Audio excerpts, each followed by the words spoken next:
Alô galera que gosta e acompanha o futebol goiano, forte abraço a todos vocês, obrigado aqui pela sintonia no canal. Vou fazer uma avaliação aqui dessa vitória do Vila sobre o Remo 1-0, vitória importantíssima. Temporariamente colocou o Vila Nova na 9ª colocação, agora com 13 pontos conquistados. O time colorado enfrentou o lanterna da competição e mesmo, vamos dizer assim, de maneira sofrida, conseguiu fazer aquilo que queria lá em Belém. O técnico Igor Magalhães mais uma vez adotou o 4-4-2 como esquema. E o Igor, se a gente voltar no tempo, é natural para ele, é um esquema familiar para ele. Por que eu cito isso? No período em que o Igor era jogador, eram predominantes dois esquemas no Brasil. O 4-4-2, que ele está utilizando no Vila Nova, desde que assumiu, e o 3-5-2, que também era um outro esquema bastante utilizado no início deste século, ali por volta de... Já no final dos anos 90 era usado, mas no início dos anos 2000 passou a ser mais usual aqui no Brasil. Mas o 4-4-2 ainda predominava, sem dúvida era o esquema mais utilizado no país na primeira década desse século, que foi quando o Igor iniciou a sua carreira no profissional do Vila Nova. Jogou um pouco antes, mas nessa década ele jogou intensamente. Então,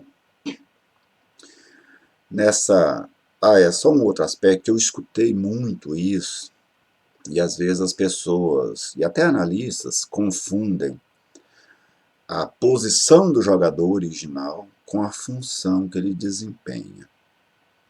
Vou dar um exemplo aqui sobre o Vila, claro. Eu vi muita gente citando que o Vila jogou no 3-5-2, quando estava com o Alisson no time. O Alisson, Renato, Donato. O Alisson, Donato, Renato. Mas não foi. O Vila tinha 3 zagueiros na equipe, mas o esquema não era um 3-5-2. Por que o esquema não era um 3-5-2? Porque o Alisson Maia fazia o papel de um lateral pelo lado.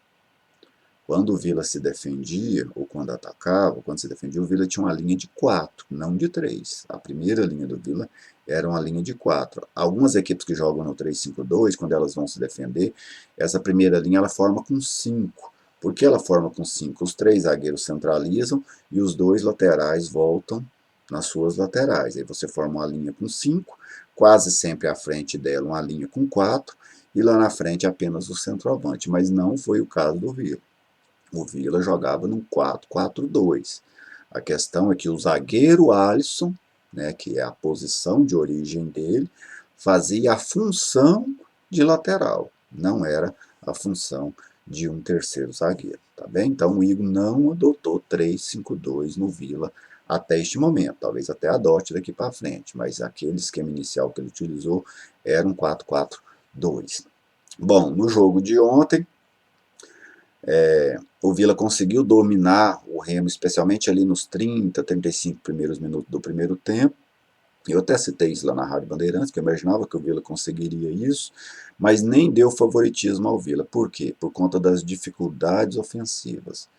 Até citei, e volto a citar. Para você ser favorito contra um jogo, você tem que fazer gol. Você tem que ter uma boa perspectiva de fazer gol, que é para ser favorito, porque o favoritismo a gente dá antes do jogo.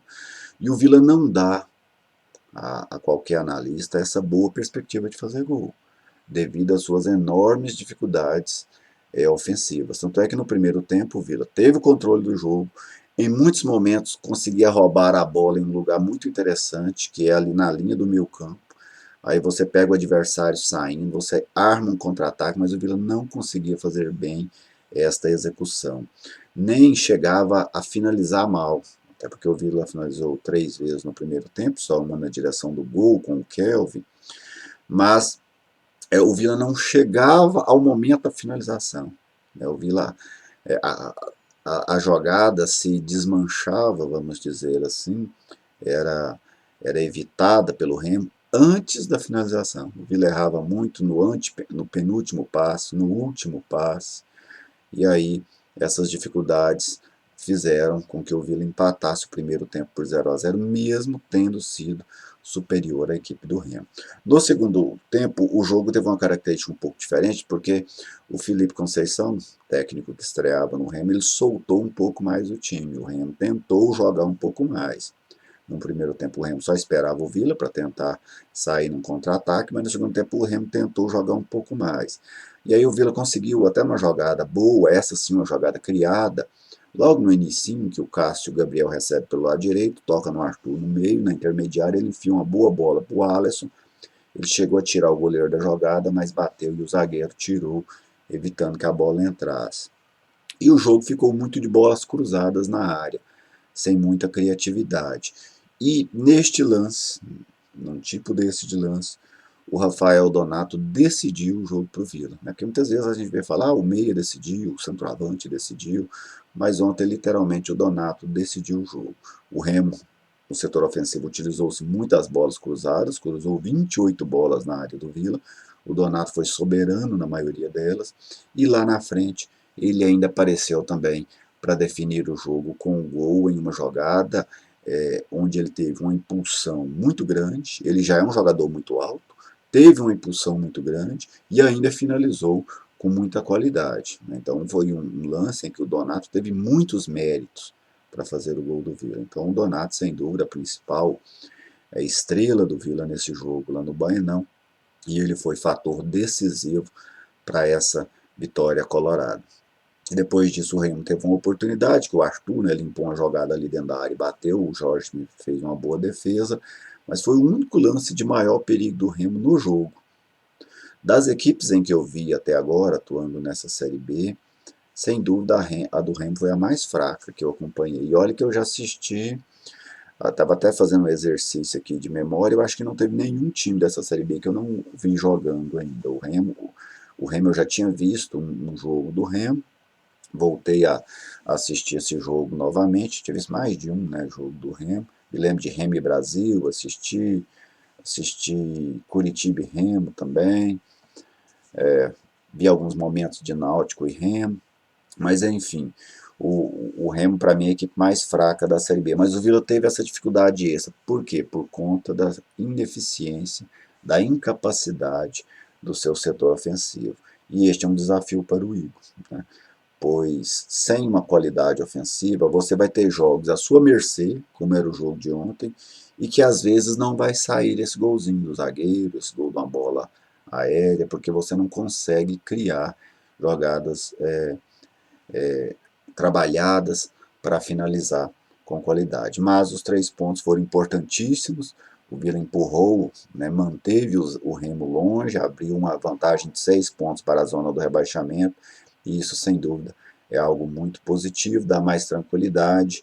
Até o Leandro Bittar, em uma entrevista à Rádio Bandeirantes, eu fiz uma pergunta para ele sobre o Igor, ele disse que o Igor hoje é o treinador do Vila, que o Vila não foi atrás de nenhum outro profissional, então o Igor vai aproveitando bem a sua oportunidade até agora, com 8 pontos em 12 jogos, 66,6% de aproveitamento fantástico. Se o Vila tivesse esse aproveitamento em todos os jogos, o Vila estaria no G4 da competição, e qualquer time que chegar a este aproveitamento geral, ele vai conseguir o acesso para a Série A do Campeonato Brasileiro. Mas acho que é muito cedo ainda para falar em acesso no Vila. A questão do Vila agora mesmo é ter uma regularidade para essa sequência da Série B. O Donato, sem dúvida, foi o melhor jogador do Vila. Gostei do Arthur. Achei que o Kelvin tentou dar mobilidade. A questão do Kelvin, ele erra muito o último lance dele, o passe, o cruzamento, a enfiada de bola. E isso acaba comprometendo as atuações dele. O Dudu, mais uma vez, muito regular. É um jogador marcado por esta regularidade. Formiga não comprometeu. Danilo Benão deixou a desejar. Tá? Ele precisa ser mais do que isso.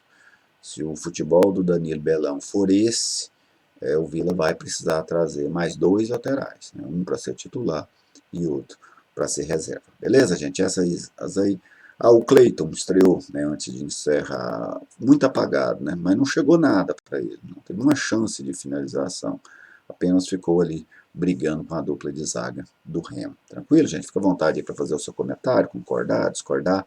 Vamos debater juntos as coisas do futebol goiano, Um grande abraço a todos vocês e até o próximo vídeo.